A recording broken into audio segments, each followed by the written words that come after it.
महारानी अपने भारी भरकम सोने के ड्रम से झरने का सारा पानी नीचे खेतों की ओर मोड़ देती है, जिससे झरना पूरी तरह सूख जाता है और उसमें रहने वाली रंग बिरंगी मछलियां तड़प तड़प कर मरने लगती हैं। तभी झरने के पास शांति से घास चर रहा बैल अचानक ठिठक जाता है और उसे कुछ अनहोनी का एहसास होता है।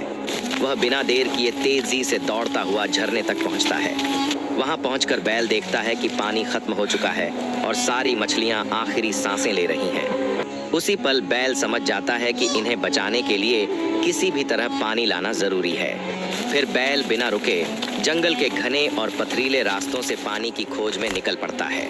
कुछ दूर जाने के बाद बैल को एक ऊंची चट्टान पर उभरा हुआ चमकता हुआ त्रिशूल दिखाई देता है। बैल धीरे धीरे उसके पास जाता है, वहीं बैठ जाता है और आंखें बंद कर ओम नमः शिवाय का जाप शुरू कर देता है। उसकी आवाज में गहरी भक्ति और करुणा होती है। कुछ समय बाद बैल की सच्ची पुकार सुनकर स्वयं महादेव प्रकट होते हैं।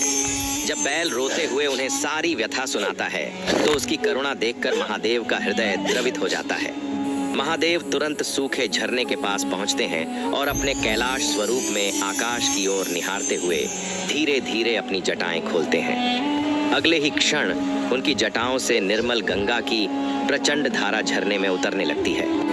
झरना कुछ ही पलों में फिर से लबालब भर जाता है। सभी मछलियां फिर से जीवित होकर आनंद से पानी में क्रीड़ा करने लगती हैं। लेकिन अफसोस, महादेव की इस दिव्य लीला के लिए भी किसी ने लाइक और सब्सक्राइब नहीं किया।